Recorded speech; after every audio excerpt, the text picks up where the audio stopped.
Buenos días amigos del Coven Internacional Ecléctico. El vídeo que expongo a continuación es un tentempié, un entremés, que habla de una pieza fundamental de la tesis del teléfono descompuesto. La distorsión voluntaria malintencionada es su título. Espero que lo disfruten. En 1970, el fotógrafo y coleccionista inglés David King, en un viaje a la Unión Soviética, decidió buscar imágenes de León Trotsky, pero les resultó una tarea difícil. No había fotografías ni simbología que aludan al líder bolchevique. La purga stalinista se encargó de borrar, intervenir y recortar todas las fotos en las que apareciera, no solo Trotsky, sino cualquier otro opositor de Stalin. Durante más de 30 años, King se dedicó a recuperar aquellos documentos que fueron intervenidos. Esto no es en sí mismo la generalidad de lo que es la distorsión voluntaria malintencionada, pero sí es un ejemplo cercano en nuestra grandiosa historia que nos ayuda a comprenderlo en forma de ejemplos. Hay otros casos bien conocidos como esa que bajo el eufemismo de acción contra el espíritu anti-alemán llevó a cabo una enorme quema de libros en la plaza de la Ópera de Berlín de el año 1933, el 10 de mayo.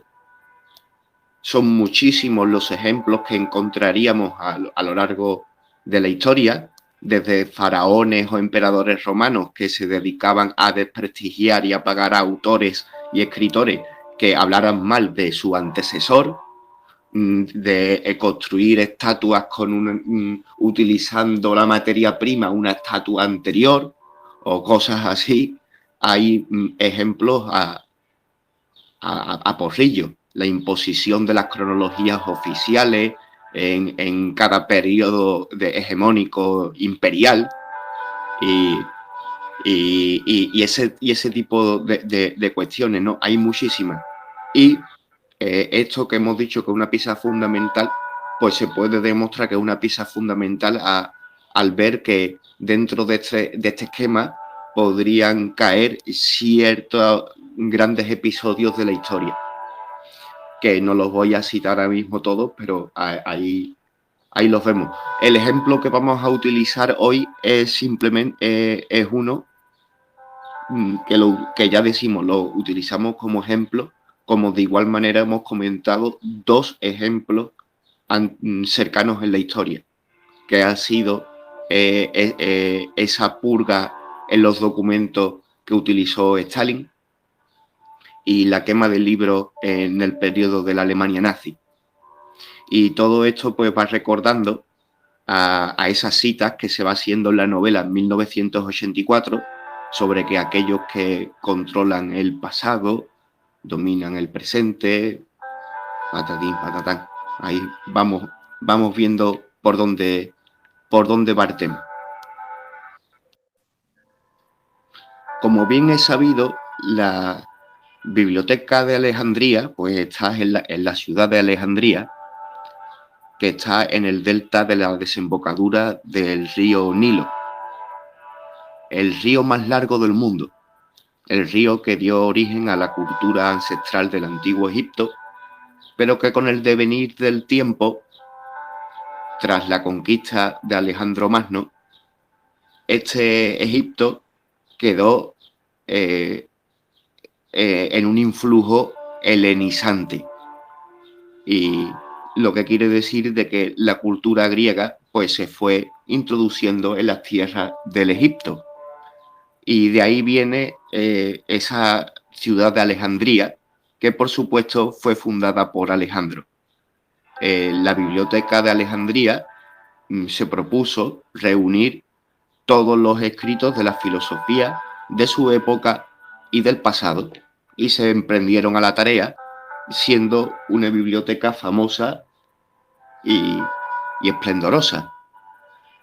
Y se habla mucho de lo que es la quema de la gran biblioteca de Alejandría, pero a quien le gusta el tema y lo mira, dice, pero ¿qué me estáis hablando de la quema de la biblioteca de Alejandría? La biblioteca de Alejandría fue quemada y reconstruida varias veces a lo largo de la historia, e incluso hay discusiones de cuántas veces pudieron llegar a haber sido, ¿no?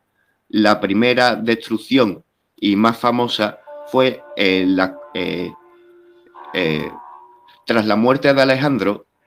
La zona de Egipto quedó bajo el gobierno de uno de sus generales llamado Ptolomeo, y Ptolomeo se hizo faraón y dio lugar a la dinastía de los Ptolomeos, que es la última dinastía de faraones egipcios, considerada así, aunque ya eran totalmente faraones de origen griego o incluso macedonio. Según la historia oficial, pues general de ese general tan amigo de Alejandro.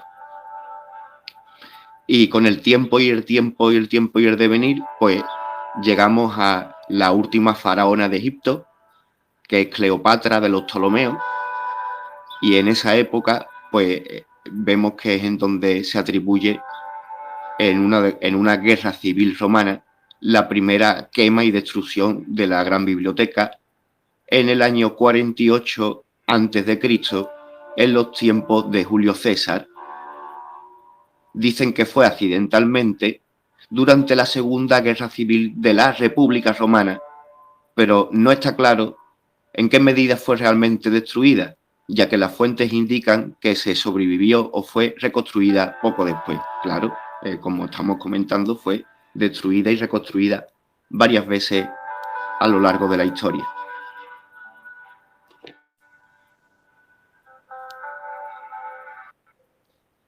En el año 272, el emperador romano Aureliano combatió para recuperar la ciudad de Alejandría de las fuerzas de la reina Zenobia, del escindido imperio de Palmira. Durante los combates, las tropas romanas destruyeron completamente el distrito de Bruttium, en el que se encontraba la biblioteca, si es que el Museion y la biblioteca todavía existían por entonces. Es casi seguro que fueron destruidos durante el ataque. En el caso de que hubiera sobrevivido, que sería en una situación muy precaria, lo que quedara de estas situaciones habría sido destruido durante el asedio de Alejandría por las tropas del emperador Diocleciano. Todo esto sin contar los desastres naturales que azotaron la zona. Particularmente devastador fue el terremoto de Creta en julio del 365, que fue seguido horas después de un tsunami que devastó particularmente las costas de Libia y de Alejandría.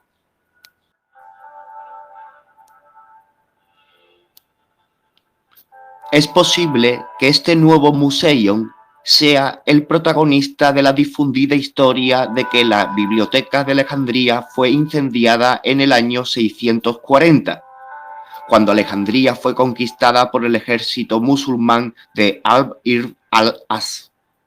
Algunas fuentes árabes, incluyendo a los historiadores Abd al-Labis al-Baghdadi, Ibn al-Aziz y Abu al-Farai, describen la destrucción de la biblioteca por orden del califa Omar.